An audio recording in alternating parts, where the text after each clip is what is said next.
Je suis ravi de vous saluer. Moi, l'ambassadeur de Yahushua, Ziadia Eya, c'est moi qui entre dans votre foyer aujourd'hui, dans le cadre de cet enseignement numéro 13. Et en termes de déclaration, nous sommes à la déclaration numéro 5 ou la déclaration numéro 6, car il s'agit toujours d'une déclaration. Et bien évidemment, je réitère mes salutations pour vous tous qui nous suivez depuis votre foyer, pour vous qui nous suivez depuis la radio, à la télévision, sur Internet, etc. Nous sommes donc arrivés au moment où nous serions ensemble à travers cette bonne parole. Le titre de l'enseignement est que c'est la Russie qui est le chef des extraterrestres terriens. Préparez-vous au pire. Et récemment, nous venons de voir que c'est la Russie qui est la bête et tout le monde n'y croit pas à la puissance de la Russie, car apparemment et visiblement, nous voyons que ce sont les Américains qui sont les plus puissants. Moi, je vous ai déjà enseigné qu'il ne faut pas regarder le côté visible. Il ne faut pas regarder en apparence, il faut regarder dans le côté invisible. C'est le côté invisible qui compte et non pas le côté visible. Donc nous allons d'abord voir la parole qui dit que les extraterrestres sont déjà là, selon l'Apocalypse chapitre 6, qui parle du fuguier qui tombe par terre avec l'étoile. Alors que si une étoile, une vraie étoile, tombe sur votre terre va être anéantie et va disparaître. De quoi parle-t-on alors en parlant de cette étoile? Est-ce que c'est vraiment une étoile qui va tomber sur terre? La réponse, ce n'est pas une vraie étoile. On parle ici d'extraterrestres. Nous allons donc voir la parole de Dieu à ce sujet, selon le livre de l'Apocalypse. Nous allons d'abord commencer à ce niveau. Ce qui est dit dans le livre de l'Apocalypse, on parle d'une étoile qui sont les extraterrestres. C'est dans Apocalypse chapitre 9, à partir de quel verset déjà? Nous allons voir dans le verset 1 d'abord, Apocalypse 9, 1 jusqu'au 1 et 2. Et nous verrons la fin après. Donc à partir du verset 1, le cinquième ange sonna de la trompette, et je vis une étoile qui était tombée du ciel sur la terre. La clé du puits de l'abîme lui fut donnée.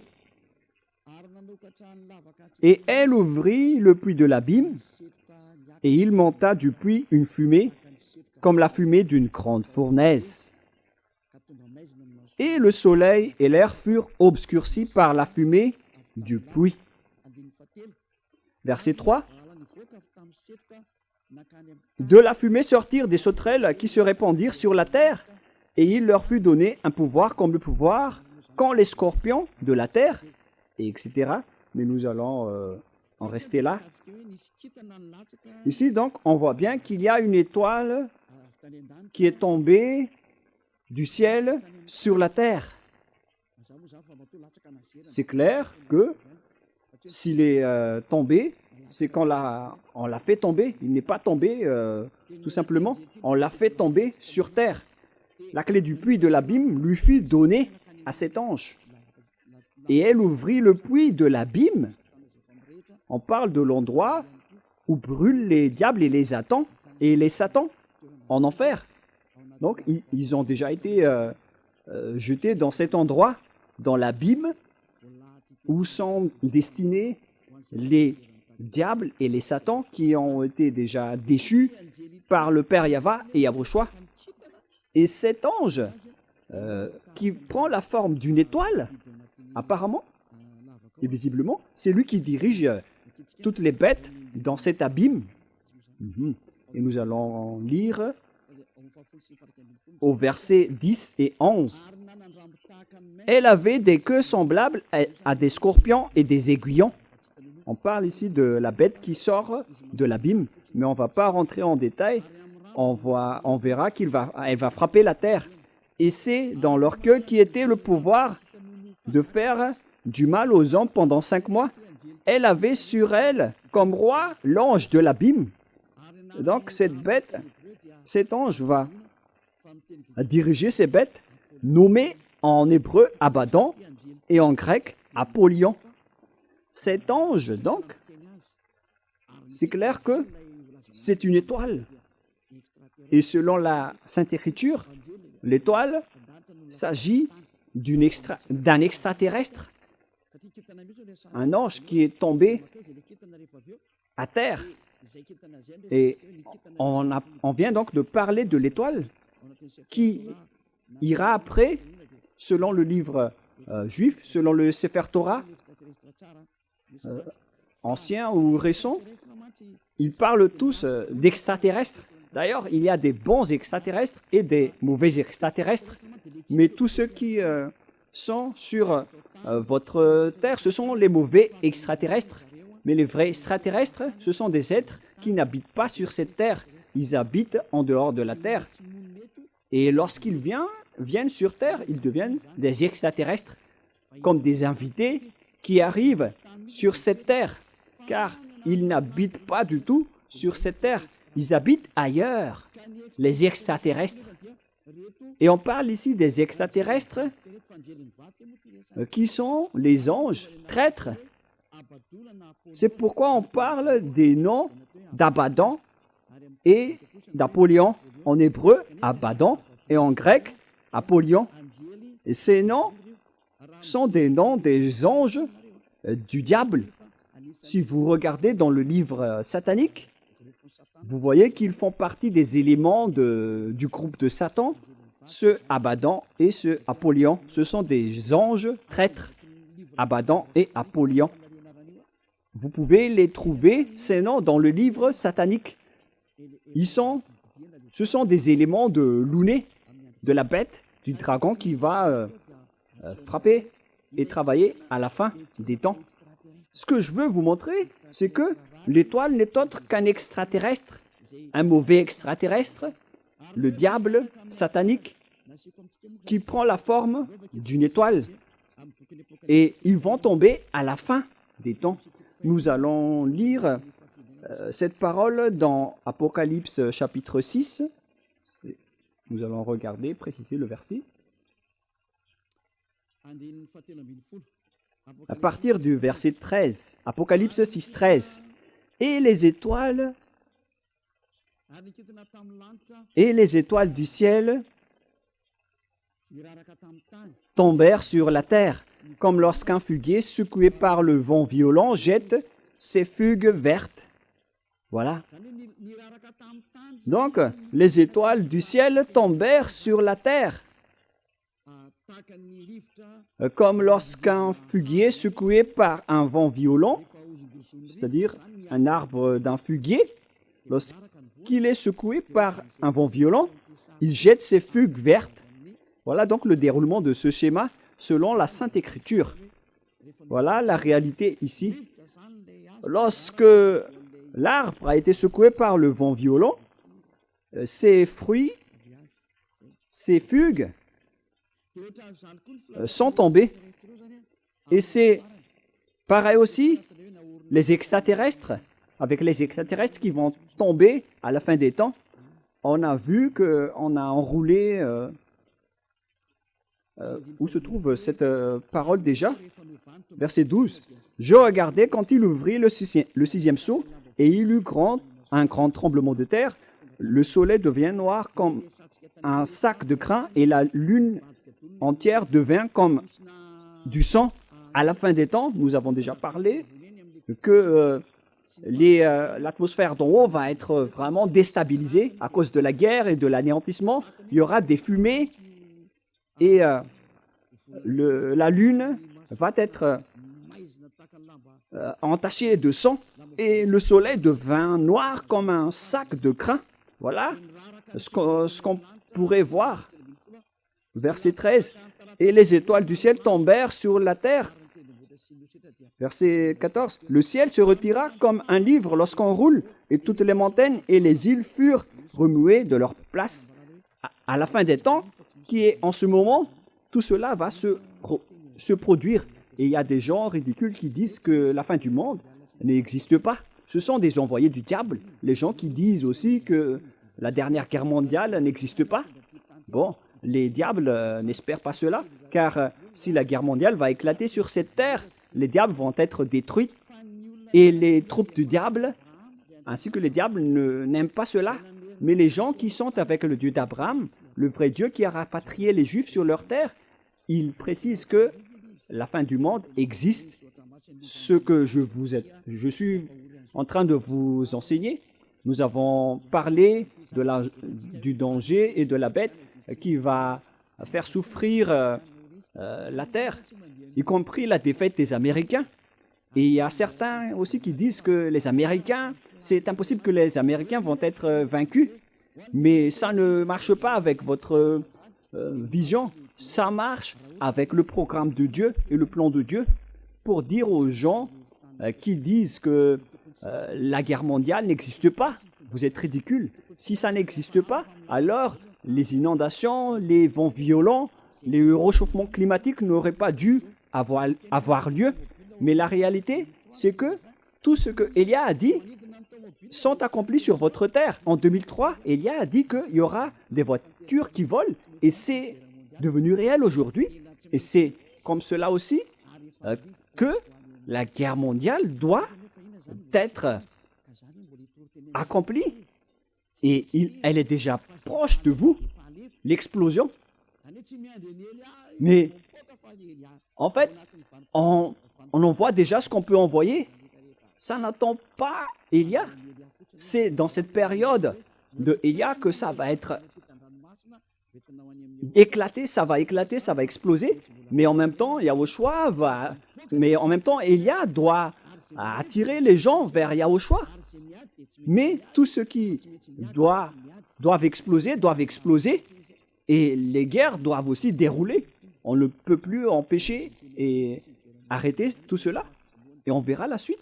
Mais pour vous qui dites que la guerre mondiale n'existe plus, c'est vous qui allez en mourir en premier.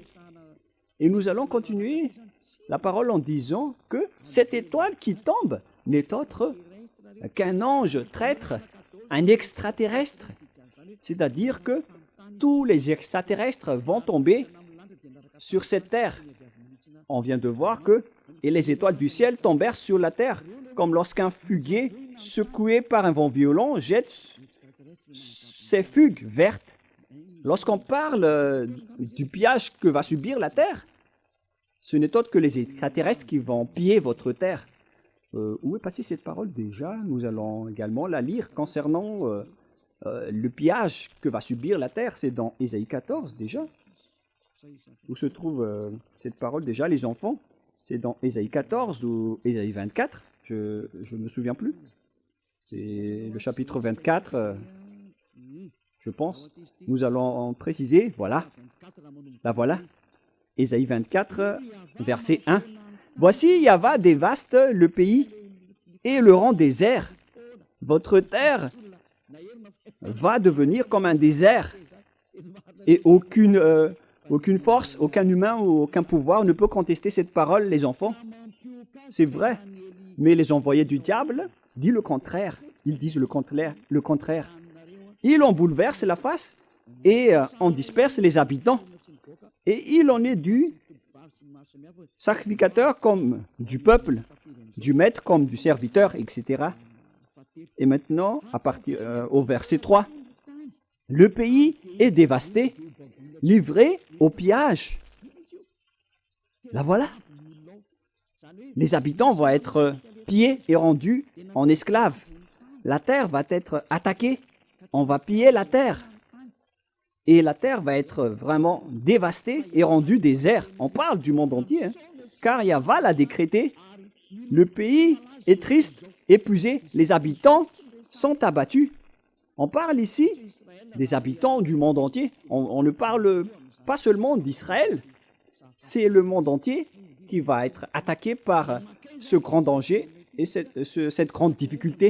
Et après, nous allons voir où va ce problème, car on vient de voir que les étoiles qui tombent sont des extraterrestres. Dans Ésaïe 14, nous allons suivre les paroles des prophètes. Nous allons rappeler toutes les paroles qui prouvent la vérité de cette déclaration. Dans Ésaïe 14, quel verset déjà? 14, 12. Allons-y.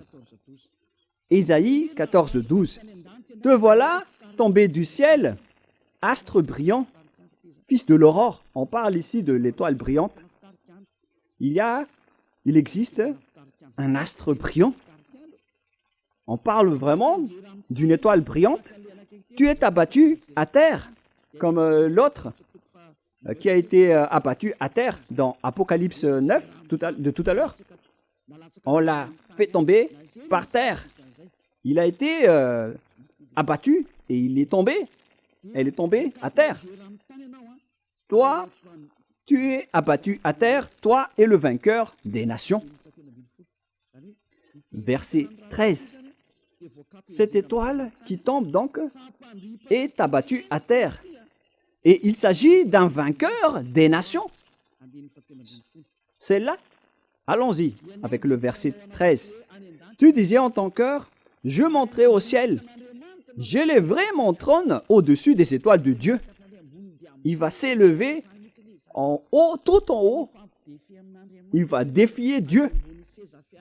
Car il va s'élever au niveau du trône au-dessus des étoiles de Dieu.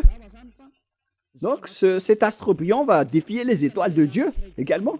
C'est clair que c'est une grande étoile qui va défier Dieu, qui va affronter Dieu. Et ici, il est précisé que les étoiles de Dieu qui n'ont pas trahi, qui ne l'ont pas trahi, il va encore s'élever au-dessus des étoiles de Dieu. Il va donc se montrer en tant que supérieur à Dieu. C'est vraiment pire. Et nous allons continuer. Où est-ce qu'elle va siéger? Je m'assiérai sur la montagne de l'Assemblée à l'extrémité du septentrion. Voilà. C'est à l'extrémité du septentrion que cet astre brillant, cet ange, va arriver. Et il va défier et affronter les étoiles de Dieu. On parle ici de l'astre brillant. Où va cet astre brillant? Il va aller dans la montagne de l'Assemblée, à l'extrémité du septentrion, tout en défiant Dieu. Celui qui vient du septentrion. Et où se trouve le septentrion? C'est clair qu'au niveau du ciel des cieux, il n'y a pas de septentrion, ni de ouest, ni d'est, ni de sud. On parle ici de la terre. Et lorsqu'on parle du territoire de la terre, le centre du monde, c'est Israël. Il y a certains qui font l'effort d'enseigner le centre du monde. Ils sont ridicules. Mais le centre du monde, d'après le Dieu d'Abraham, le propriétaire de cette terre, qui a dit la vérité, dans Ézéchiel 38, 12. Selon Ézéchiel 38, 12, le centre du monde, c'est Israël. Mais ce sont les gens qui ont des mentalités folles, qui disent qu'il existe d'autres centres du monde, mais on ne rentre pas en détail. Ici, on voit bien qu'il va monter sur le sommet des nuées en défiant Dieu. Il serait semblable au Très-Haut. Regardez la folie de cette personne, de cet astre brillant qui est tombé. Il serait semblable au Très-Haut et il monterait sur le sommet des nuées. Il va défier le Père Yahva, il va défier le Très-Haut. C'est clair que c'est le diable. Et où est allé ce diable qui veut défier Dieu? La parole de Dieu dit qu'il est allé à l'extrémité du septentrion et qui se trouve au septentrion de cette planète Terre, selon la Sainte Écriture du Dieu d'Abraham, qui est incontestable. Car lorsqu'il a dit qu'il faut rapatrier les Juifs dans leur terre, Alors, les Juifs ont bien été rapatriés dans leur terre et personne n'a pu contester cela jusqu'à aujourd'hui, mais la parole évolue car on va également attaquer les Juifs, d'après la parole de Élia. Viendra le moment où vous allez être attaqués par... vous allez être attaqués, les Juifs. Vous êtes fous de dépendre des Américains au lieu de dépendre du Dieu d'Abraham, le Dieu de vos ancêtres. Le Dieu de vos ancêtres, c'est Yahweh. Et toutes ces paroles sont incontestables. Toutes ces paroles sont accomplies. Personne n'a pu y échapper. Et s'il a dit que les Iraniens et les Russes vont vous frapper, selon Ézéchiel 38, pourquoi vous osez les attaquer? À cause de l'encouragement des Américains? Wow. Pourquoi vous faites confiance aux Américains avec leur président, qui est Donald Trump, qui vous a dit de lui faire confiance au lieu de faire confiance au Dieu de vos ancêtres, le Dieu d'Abraham? Vous auriez dû vous tourner vers cette Sainte Écriture pour dire que ce geste n'est pas du tout correct, mais vous voulez toujours défier le Dieu d'Abraham. Vous ne voulez rien savoir, vous dépendez des autres personnes, alors vous allez subir le pire, les Israéliens. Vous allez subir le pire danger. Nous allons continuer la parole. On vient de la détecter maintenant. Celui qui est allé à l'extrémité du septentrion, c'est clair que c'est celui qui veut défier et contrer le Père Yahweh, qui est allé au septentrion. Et au septentrion, on trouve la Russie, selon la Sainte Écriture, qui a dit que le danger qui va frapper la terre vient du septentrion. Nous allons lire également la parole de Dieu à ce sujet dans Jérémie chapitre 1, pour les personnes qui disent que la guerre mondiale n'existe pas. Moi, je vous dis d'écouter la parole de Élia. Pour vous qui voulez être sauvés en cette fin des temps, suivez Élia. C'est un consigne. C'est un consigne pour ceux qui ne sont pas arrogants, mais pour les arrogants, assumez le résultat et les conséquences. Et vous allez voir que votre visage va gonfler avec des boutons. Alors, soyez conscients. C'était une parole de Élia. Lorsque votre nez va avoir plein de boutons, vous allez être plein de boutons, vous allez voir. Jérémie 1,14. Et Yahweh me dit, c'est du septentrion que la calamité se répandra sur tous les habitants du pays. Le danger va sortir. D'où?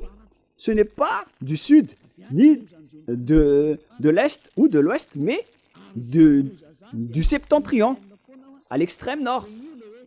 Voilà le danger qui va frapper la terre et qui va attaquer Israël à la fin des temps, selon Ézéchiel 38. C'est pourquoi je vous dis toujours de ne pas regarder en apparence, ne regardez pas le côté visible, en disant que ce sont les Américains qui sont les plus puissants. Vous regardez en apparence seulement. C'est pourquoi les personnes ont été... c'est pourquoi les personnes ont été frappées à l'époque de Élie, lorsqu'Élie a dit le prix du riz va frapper, mais ils n'ont pas cru. Et au final, ils ont été morts. Ils sont tous morts. Il ne faut pas faire comme ça. Il ne faut pas jouer avec la parole de Élia.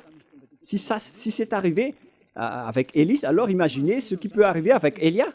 Regardez l'ancienne histoire de Élia. Vous ne pouvez pas y croire, mais lorsque l'explosion va vous frapper, vous allez voir après. Mais si vous allez subir cette explosion, vous allez mourir. Voilà la réponse. Ézéchiel 38, 1, 2, 3 et 4. La parole de Yahweh me fut adressée en ces mots.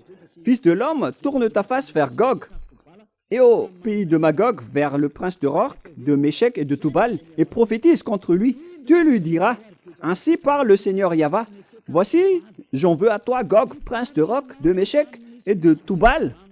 Je t'entraînerai et je mettrai une boucle à tes mâchoires. Je te ferai sortir, toi et toute ton armée, chevaux et cavaliers, tous vêtus magnifiquement, troupes nombreuses portant le grand et le petit bouclier, tous maniant l'épée, et avec eux ceux des Perses, d'Éthiopie, de Pout, tous portant le bouclier et le casque.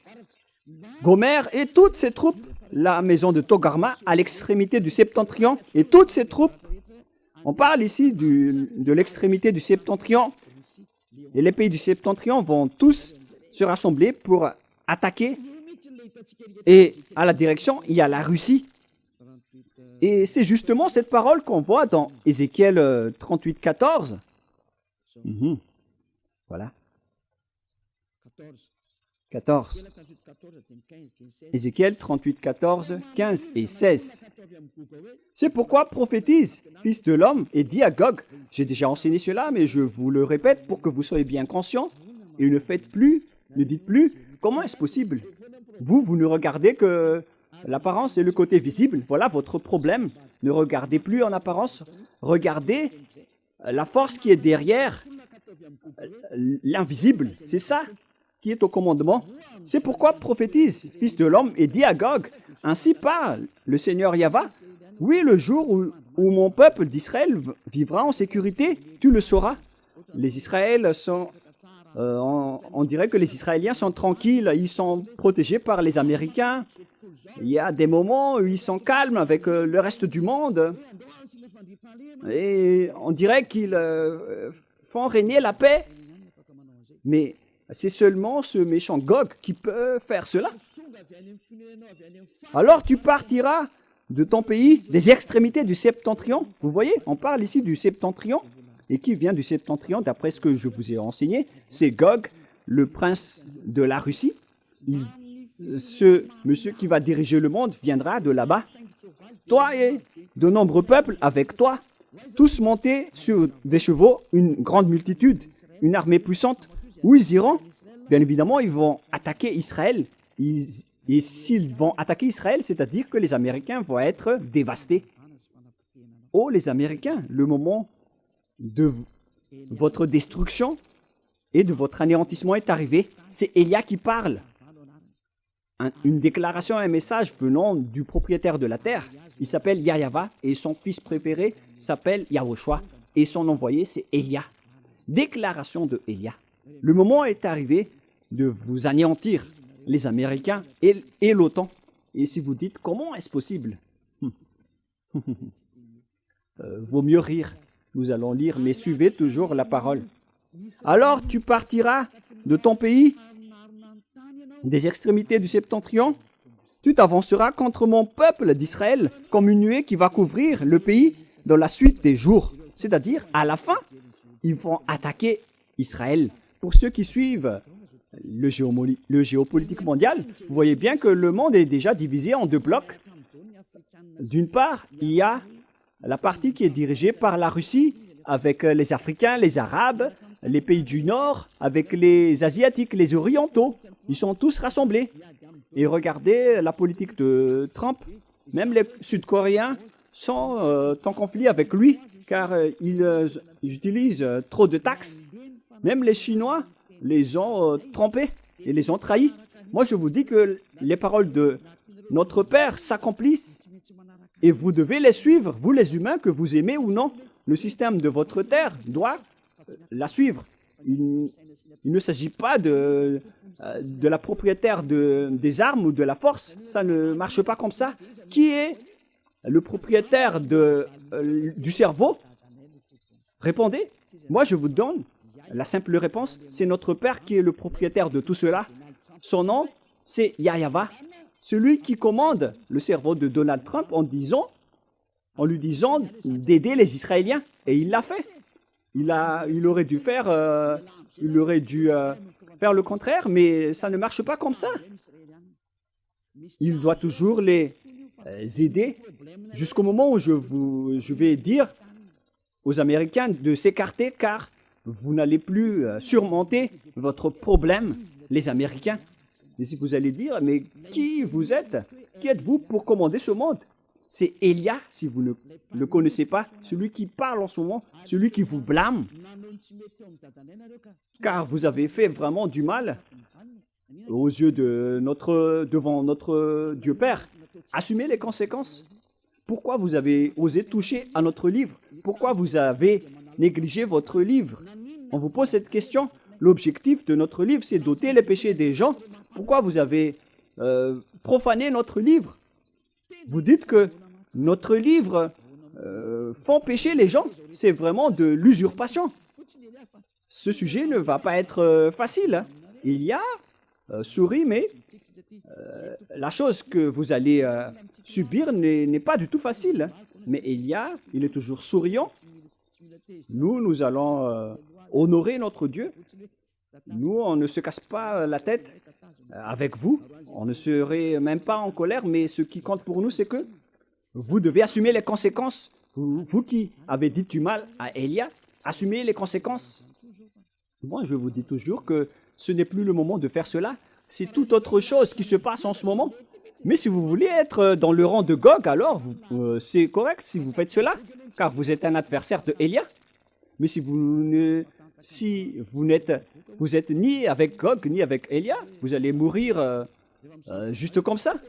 Comme les malades qui attrapent des sauterelles, ils vont mourir tout simplement, sans rien à avoir. Voilà le schéma. Mais pour que vous ne mouriez pas, alors ne dites plus du n'importe quoi en cette fin des temps, car vous voyez la réalité. Vous voyez les voitures qui volent. En ce moment, nous voyons tout cela. C'était la parole de Élia que vous n'avez pas cru en 2003. Voilà, il y a le feu qui consume la terre. La terre brûle automatiquement, ainsi que les voitures. Toutes les choses brûlent automatiquement. En ce moment, l'Europe brûle. La région d'Indonésie, d'Italie, il y a beaucoup de régions qui brûlent. Et ils font des déclarations de danger avec les volcans qui vont gravement exploser. Et d'ailleurs, ils sont tous en train d'exploser ensemble. D'après les nouvelles, il y a à peu près 10 jours, il y a les volcans qui s'explosent en même temps. C'est Élia qui a dit que les volcans vont exploser et il faut accomplir les missions pour les concerner. Envoyer les vents violents, les inondations et le réchauffement climatique. Pourquoi votre Dieu ne se lève pas pour contrer tout cela? Parce que mon Dieu, il parle et tout est accompli. Et nous sommes là pour accomplir ses paroles. C'est Élia qui est le chef de l'armée, hein. Élia ne cache rien. Comme notre grand frère, il est le plus grand au ciel des cieux et toutes les choses marchent sous ses ordres. On parle de Yahushua, le fils du Père Yahva.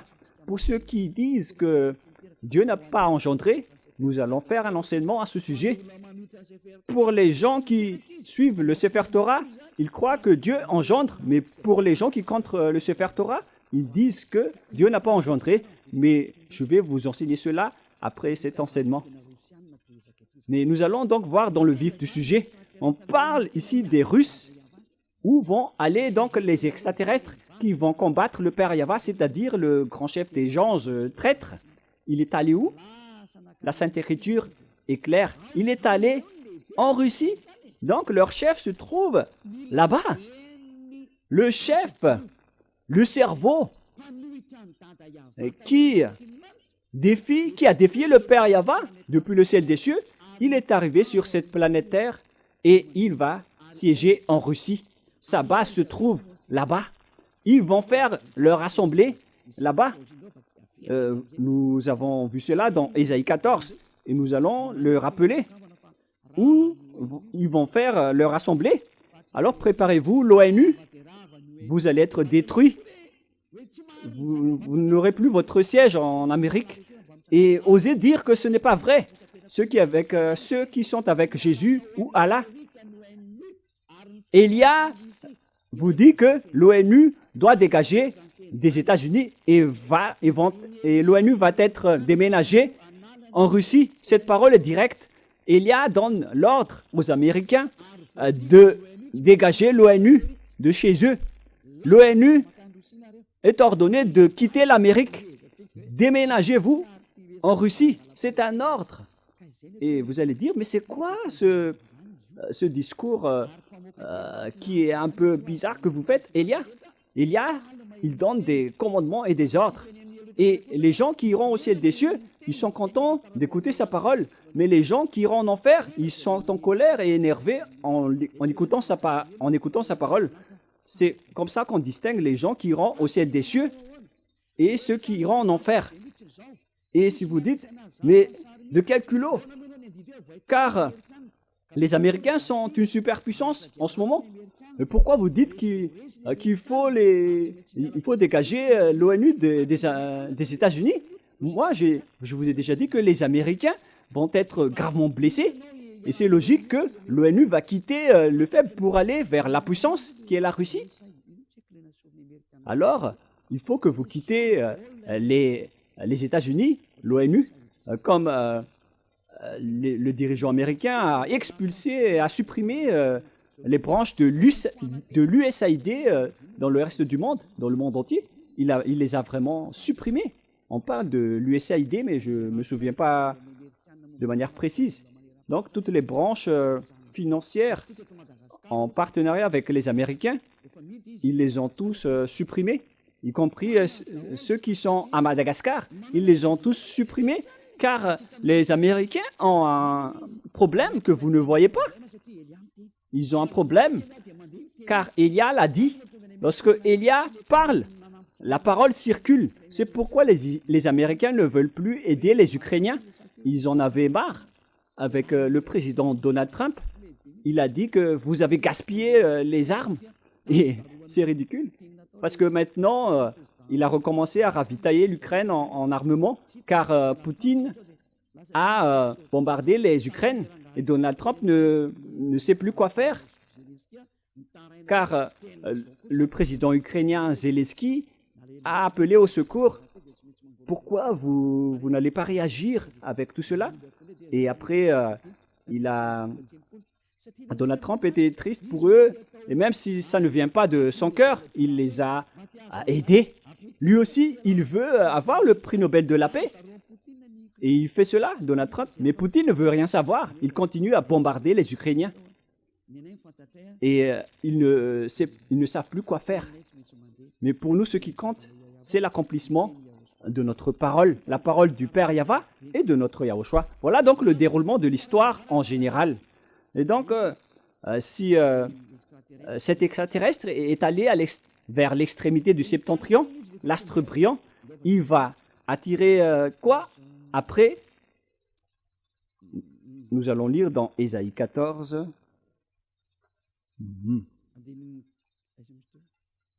C'est où déjà? Ésaïe 14, 13. Ésaïe 14, 13. Tu disais en ton cœur, je monterai au ciel, j'élèverai mon trône au-dessus des étoiles de Dieu, je m'assiérai sur la montagne de l'assemblée, à l'extrémité du septentrion. Voilà. Il va siéger à l'extrémité du septentrion en Russie. Il va implanter un grand palais en Russie. L'histoire va se transformer après l'arrivée de Gog. Gog est arrivé, l'astre brillant, le Dieu qui a défié le Père Yahva, et il va siéger en Russie. La question qui se pose, qui a donné la technologie aux Américains et aux Russes, qui sont les plus grands, avec la création des bombes nucléaires, des bombes atomiques et tous les autres armements, jusqu'aux technologies des avions invisibles. Un avion qui vole presque invisiblement. Il y a un terme qui le décrit, mais j'ai oublié. Mais lorsqu'il se déplace, on le voit presque pas. Voilà. Voilà. C'est un avion furtif. Voilà l'appellation. Lorsqu'il vole, il est en vol. Il est presque invisible. Il est indétectable par les yeux et par les radars alors qu'il vole au-dessus de votre tête. On parle d'un appareil, d'un avion furtif. Voilà, à peu près comme cela. D'où viennent toutes ces technologies? Qui a donné tout cela? Voilà ce que je vous ai parlé. Ce sont les extraterrestres qui ont donné tout cela. Nous allons rappeler un peu l'histoire. Voilà le déroulement de cette chose. Même les dirigeants et les présidents américains ou russes ne le savent pas. Je vais vous les dévoiler. Si vous ne les avez pas dans vos archives, je vais vous les raconter. Voilà le schéma. Les extraterrestres ont fait un accord avec les humains, avec Luné, leur président, le plus grand des diables. Il s'appelle Luné. Et Luné a fait tout le programme pour anéantir et détruire la Terre. Car lorsque ils étaient en colère contre le père Yahva et Yahushua, il a décidé de détruire la terre. Et il a projeté de transformer les humains en diables. Et la terre possède un propriétaire qui est le père Yahva et Yahushua qui a façonné toutes les créations. Le pouvoir et la conscience vient du père Yahva, mais c'est Yahushua qui a tout façonné après. Et après la création de la terre a été anéantie par les diables. Et après est venu le moment où Yahushua a sauvé la terre. Et le père Yahva l'a accepté. Lorsque Yahushua a été crucifié, les gens ont été restaurés auprès du père Yahva. Mais les imbéciles, les méchants de diable n'ont pas accepté. Ce ne sont que des assassins. Et voilà. Ils ont tout fait pour tromper tous les humains pour qu'aucun d'eux ne soit sauvé. Par exemple, si vous allez à l'église, vous cherchez les moyens pour que vous ne serez plus pécheurs. Car Dieu a dit qu'il n'écoute pas les pécheurs, alors que toutes les églises que vous fréquentez, ce sont toutes des églises qui n'ôtent pas les péchés et qui produisent, au contraire, des péchés. Plus vous fréquentez ces églises, plus vous faites du mal. C'est de la réalité. Pourquoi tout ça est arrivé? C'est à cause du plan du diable, le plan de Luné. On vous incite de prier, mais vous n'êtes pas du tout ôté de vos péchés. On vous a trompé. Et une fois que Élia est arrivé pour vous prêcher la vérité, aucun de vous ne veut m'écouter. Alors que vous voyez bien votre objectif avec moi. Quel est votre objectif? C'est d'être ôté de vos péchés. Alors que les religieux et votre Église, ils ne vous délivrent pas du péché. Au contraire, ils vous rendent pécheurs. Moi, au contraire, je vous ai enseigné l'ôtement du péché. La question qui se pose, pourquoi vous ne me suivez pas alors que c'est l'objectif d'aller à l'église? Vous n'avez rien vu à ce sujet là-bas, mais les gens qui m'ont suivi ont vécu tout cela. La question qui se pose, pourquoi vous n'avez pas décidé de suivre Élia? Répondez-moi à cette question. Voilà ma réponse pour vous. À cause de votre arrogance, vous avez été attiré par Luné. Le plan de Luné, c'est de détourner la mentalité et la conscience, la raison des gens pour qu'ils n'écoutent jamais la vérité. Et ça a marché. Jusqu'à maintenant, vous ne m'écoutez pas, alors que l'église que vous fréquentez ne vous a jamais délivré du péché jusqu'à aujourd'hui, alors que le livre qui est entre vos mains dit qu'il ne faut plus jamais pécher.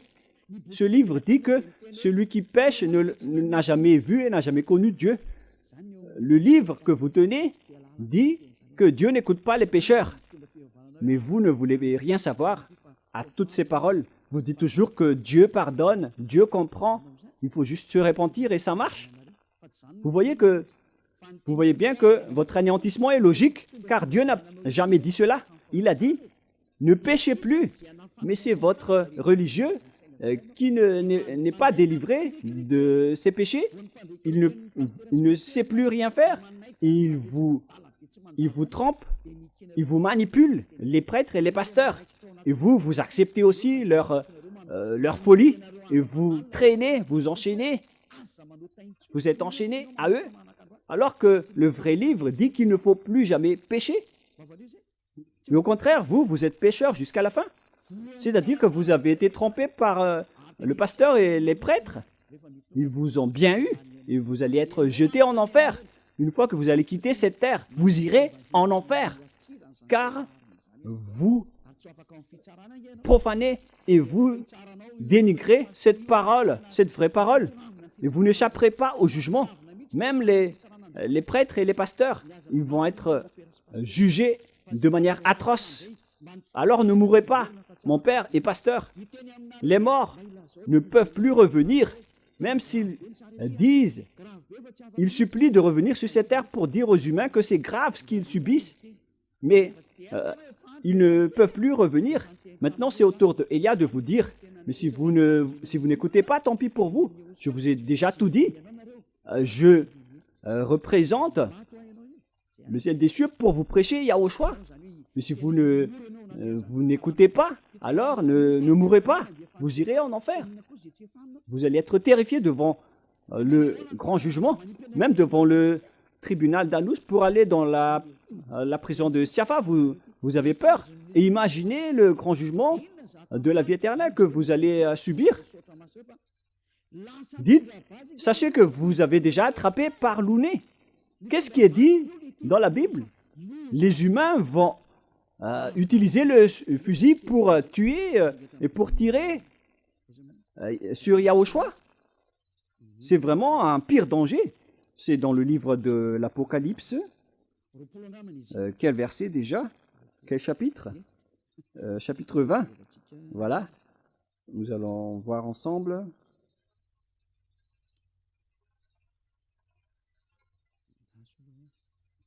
Patientez un tout petit peu. Où se trouve cette parole déjà? Est-ce que, par hasard, ce n'est pas dans le chapitre 20, la parole qui parle du cheval? Patientez un peu.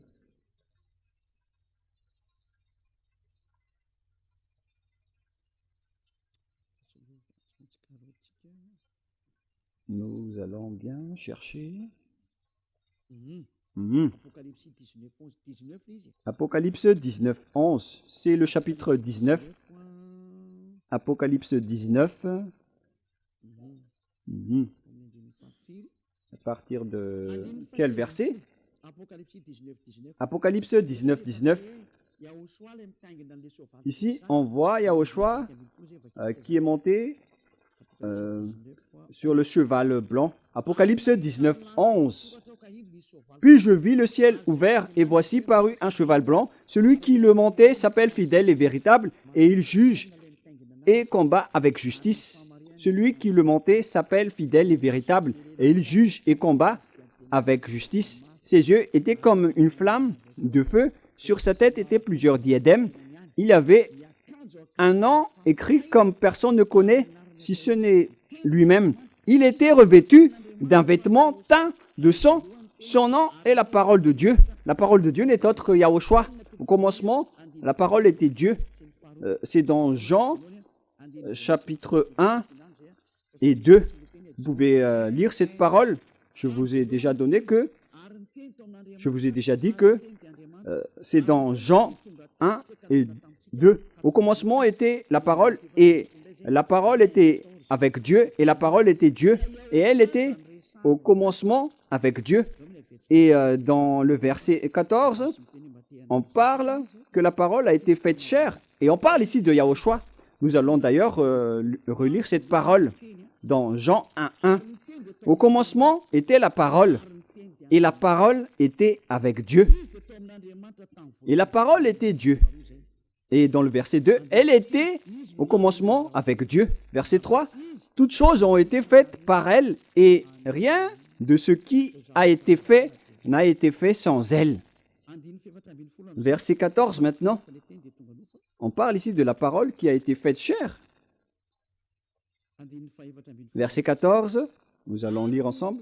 Et la parole a été faite chair, et elle a habité parmi nous. On parle ici de Yahushua. Et donc la parole de Dieu, dans Apocalypse 19, verset 11, ce n'est autre que Yahushua, bien évidemment. Nous allons maintenant revenir vers l'Apocalypse 19. Apocalypse 19, 11, selon la parole de Dieu. Puis je vis le ciel ouvert, et voici parut un cheval blanc. Celui qui le montait s'appelle fidèle et véritable, et il juge et combat avec justice, etc. Voilà la parole de Dieu. Verset 13. Et il était revêtu d'un vêtement teint de sang. Son nom est la parole de Dieu. Son nom est la parole de Dieu, alors que la parole de Dieu n'est autre que Yahushua. celui qui montait le cheval blanc. Le cheval blanc est déjà sorti, il est déjà en route, il continue à avancer. Nous allons lire aussi cette parole dans Apocalypse chapitre 6. Il est déjà sorti, il est en route et il continue sa route. Apocalypse 6, 2, car on vient de parler du cheval blanc et Élia va vous raconter tout à ce sujet. Apocalypse 6, 2. Je regardais et voici parut un cheval blanc. Celui qui les montait avait un arc, une corolle lui fut donnée et il partit en vainqueur et pour vaincre. Ce n'est autre que Yahushua, celui qui est déjà sorti. Il a déjà vaincu, il va encore vaincre. Yahushua est déjà sorti et maintenant, tous ses envoyés accomplissent sa parole. Gloire au Père Yahva et gloire également à notre cher Yahushua. Gloire à ce grand Dieu tout-puissant. Apocalypse 19 maintenant. Qu'est-ce qui s'est passé? Qu'est-ce qui s'est passé? Il y aura encore une troisième explication concernant le sujet de la dernière grande guerre, le danger, le désastre que va subir la terre. Ça n'a pas été terminé avec la première et la deuxième partie. Il y aura encore une troisième en parlant de la bête dans la leçon suivante, si Yahushua nous le permet. Mais tout cela est merveilleux. Apocalypse 19, quel verset déjà, les enfants?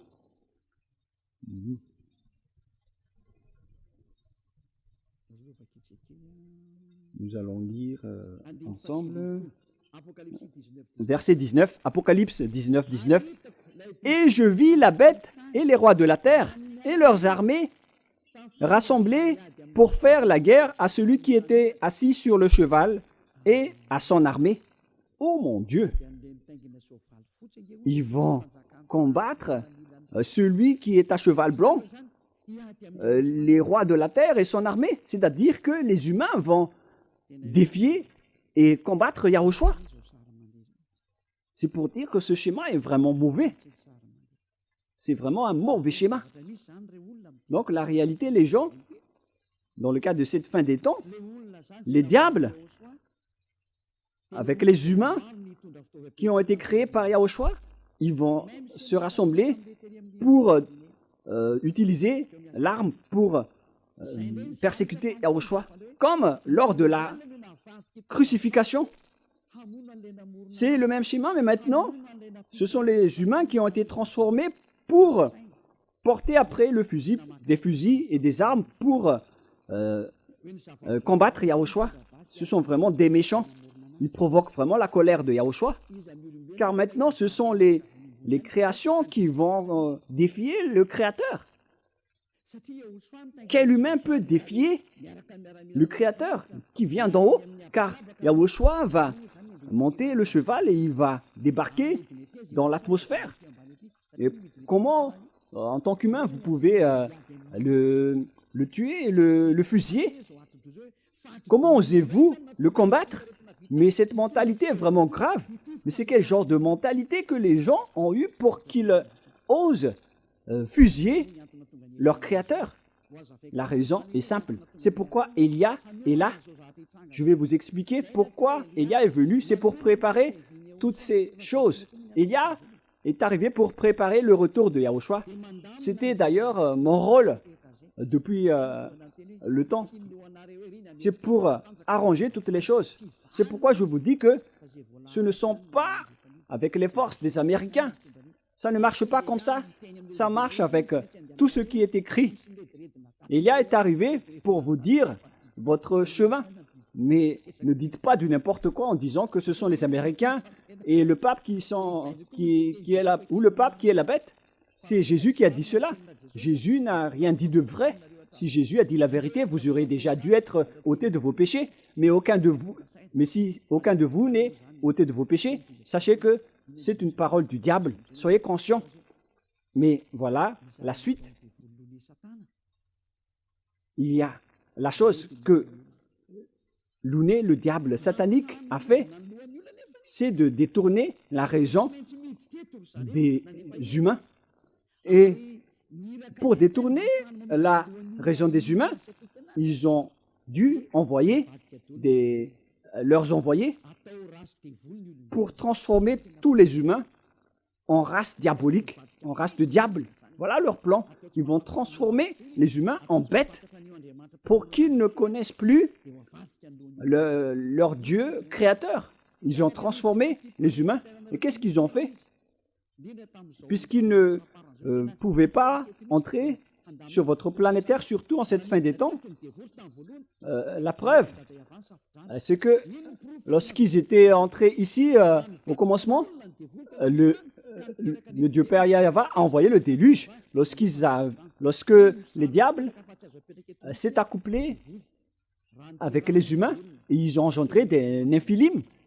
Le Père Yahvé était gravement en colère. Il n'acceptait pas du tout. Et il a envoyé le déluge à l'époque. Et après, ils n'ont plus suivi ce schéma, car ils connaissent que le Père Yahvé va être gravement en colère. Ils ont changé de plan. Ils ont dit aux humains de faire contrat avec eux en prenant un choix. Et les humains ont fait encore une fausse route avec ce plan des diables. Ils ont pris en premier les plus grands, les Américains et les Russes. Et après, les plus faibles, il y a les moins faibles, il y a les Français, les Anglais, les Allemands. Mais les plus grands, ce sont les Américains et les Russes. Ils ont fait un contrat avec eux parce qu'à l'époque de la guerre froide, ils avaient peur de la guerre. Alors, les diables les ont donné de la technologie. Mais ce qui est ridicule, c'est que le diable a donné la technologie à l'autre partie pour détruire l'autre partie. Alors que la technologie est la même. C'est vraiment grave. Hein? Mais le pire, c'est qu'ils ont cru, à condition, dans l'accord, que les diables vont faire des clonages ici. Ils vont transformer les humains. Ils vont développer le clonage. Ils vont détruire la race humaine. Et en contrepartie, dans le contrat, les humains vont être dotés de technologies, notamment les avions furtifs, les bombes atomiques, tout ce que vous voyez en ce moment en termes de technologie qui avance à grande vitesse. Ce qui est pire, c'est que les humains avancent dans les technologies qui contre Dieu en ce moment. C'est la preuve que la fin est là. La fin de votre histoire est arrivée. Vous faites du n'importe quoi. Pourquoi vous avez créé les intelligences artificielles? Vous êtes en train de défier le Père Yahvé avec les intelligences artificielles. Vous prenez la place du Créateur. Moi, j'ai vu que les Chinois font jouer leurs robots au ballon, au football. Ce schéma n'est plus normal. Vous êtes en train de défier le Créateur, mais vous n'y arriverez jamais. Même Lounet a cherché les moyens de le faire, mais il n'est jamais arrivé, car il ne peut jamais créer le souffle et l'esprit. Avec la chair, il peut réussir, mais Lounet ne peut jamais créer le souffle de la vie et de l'esprit. C'est la spécialité seulement du Père Yahvé. Mais il va résister, il va essayer de combattre jusqu'à la fin. Et au final, ils ont fait un accord avec les Américains, les Russes, en contrepartie des technologies. Les Américains et les Russes ont des technologies sophistiquées, mais ils font semblant de rien avoir. Et le pire, c'est que le président russe doit être attiré par ses mâchoires pour sortir. S'il ne voulait pas sortir, c'est que il a peur de mourir, mais s'il voulait sortir, il aurait déjà dû détruire rapidement les Américains. Ils ne sont rien devant les Russes, les Américains. Ils ne vont même pas durer une journée. Et moi, je vous dis que les Russes n'ont pas de grands armements. Leur arme a la dimension de ma main, comme vous pouvez le voir.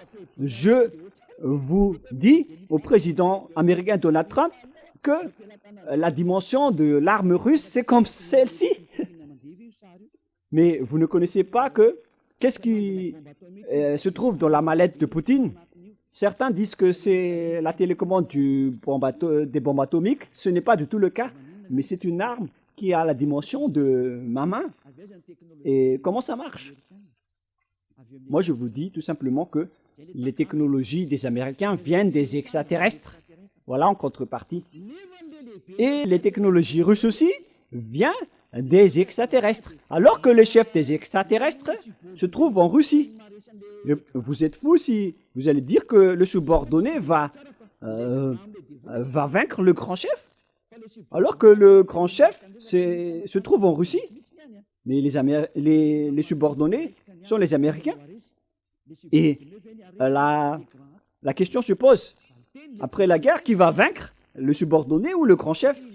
La réponse, c'est le grand chef qui doit vaincre. Parce que ça va être ridicule si le général va être vaincu par le lieutenant. C'est vraiment ridicule. C'est le général qui doit vaincre jusqu'à la fin, car il est le cerveau de toutes les stratégies. Et ce schéma est pareil. Lorsque la guerre va éclater, on doit voir où se trouve le grand chef. Le grand chef se trouve en Russie et non pas en Amérique. Voilà la réponse pour vous. Donc, les Américains ne vont jamais vaincre, quoi qu'ils fassent. Moi, je vous dis que l'arme que la Russie va vaincre le monde entier, y compris les Américains, a la dimension de ma main. Que chacun soit conscient, car voilà la réalité. Si vous dites quelle est la réponse? Moi, je vous donne une simple réponse. Où se trouvent les commandes de toutes ces choses? Ces choses sont commandées de manière électronique, notamment les bombes atomiques. Alors, d'où viennent ces commandes? Elles viennent des extraterrestres. Et le chef des extraterrestres se trouve où? En Russie. Et mesurer après le pouvoir des Américains. Et mesurer aussi le pouvoir des Russes. La source vient toujours du grand chef, c'est-à-dire la Russie. C'est simple comme dire bonjour. Alors, où se trouve la source de ces armes? Ces armes viennent des extraterrestres. Donc, ils ont réussi car ils ont réussi à tromper les humains. Premièrement, la première tromperie, c'est avec les gens qui ne veulent pas se repentir pour être ôtés des péchés. Et vous en faites partie, car vous voyez les enseignements, vous voyez les témoins, que ceux qui sont avec nous sont vraiment ôtés des péchés. Pourquoi vous ne vous rapprochez pas? C'est que vous êtes déjà devenus des amis du diable. Ils vous ont déjà attrapés, vous êtes dans leur filet, vous êtes leurs esclaves. Vous allez faire leur folie et vous allez fusiller à vos choix. Après son retour, vous allez regretter, mais vous devez prendre ce chemin. C'est pour dire qu'ils ont réussi les diables, car tout le monde entier, tous les habitants de la planète Terre sont engloutis par eux. Personne ne peut les battre, car ils vous dirigent au niveau de votre cerveau. Ils vous donnent des ordres. La preuve, vous ne voulez pas écouter cette vérité. Combien d'années vous fréquentez vos églises? Mais à quel moment vous étiez ôté de vos péchés? Jamais. Maintenant, vous faites un mensonge. Après que Élia est arrivé, vous osez dire que vous aussi, vous ne péchez plus. Encore une fois, vous avez commis un péché. Vous avez encore tué, encore une énième fois, votre esprit. Vous le jetez encore une fois en enfer. Regardez le schéma. Le diable vous a attiré pour fusiller votre Dieu créateur et vous n'êtes plus conscient. Maintenant, c'est logique si vous allez fusiller votre créateur, car on est en train de vous dire que votre église, votre pasteur et votre prêtre ne délivrent pas des péchés. Vous n'avez aucun espoir. Alors, pourquoi vous restez encore dans ces endroits? On vous dit que Dieu n'écoute pas les pécheurs. Alors, qui vous écoute dans votre église? C'est le diable, mais vous ne voulez rien savoir. Et ça va être pareil au retour de Yahushua. Vous allez oser le fusiller. Et là, c'est les humains. Voilà le schéma atroce que vous allez subir. Imaginez le colère du Créateur lorsqu'il va revenir. Vous faites partie de ceux qui l'a rendu en colère, car On vous a appelé, vous ne voulez pas entrer, alors vous méritez d'être consumé en enfer. La parole de Élia se termine. Le sage voit le danger et se cache, mais le vous avance et le regrette. Que chacun soit conscient. Voilà la réponse de la parole. Les Américains ne vaincront jamais la Russie. Visiblement, on peut voir que c'est vrai, mais ce n'est pas du tout le cas. C'est pourquoi les Américains ne veulent pas défier la Russie. Ils font semblant de protéger les Ukrainiens, mais ils ne veulent jamais défier la Russie. Mais les humains ne connaissent rien de cette histoire. Vous êtes dépassés à ce sujet, alors que c'est la vérité du côté invisible. C'est pourquoi je vous dis, ne regardez pas le côté visible, regardez le côté invisible. Nous, on regarde du côté invisible et on vous partage, à vous les humains, ce qu'on peut vous partager. Élia vous partage cela. Mais tout ce qui nous concerne, on ne va jamais vous les partager car la fin et l'anéantissement de la terre est déjà là.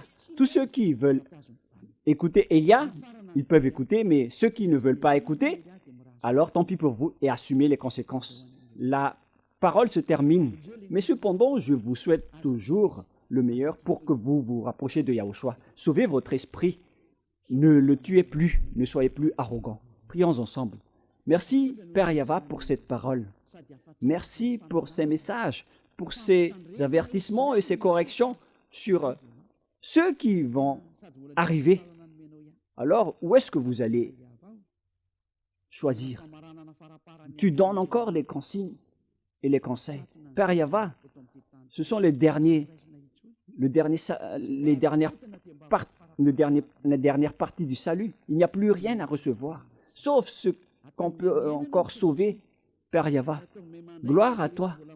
Faites en sorte que les personnes conscientes puissent écouter et soient revenues vers toi. Père Yahva, gloire éternelle à toi. On va accomplir ton programme et toutes tes paroles rapidement. Au nom de toi, Yahushua, je fais toutes ces paroles et toutes ces prières. Alléluia. Amen. Et donc, je vous souhaite à tous d'être bénis par Yahushua. À la prochaine. Au revoir tout le monde.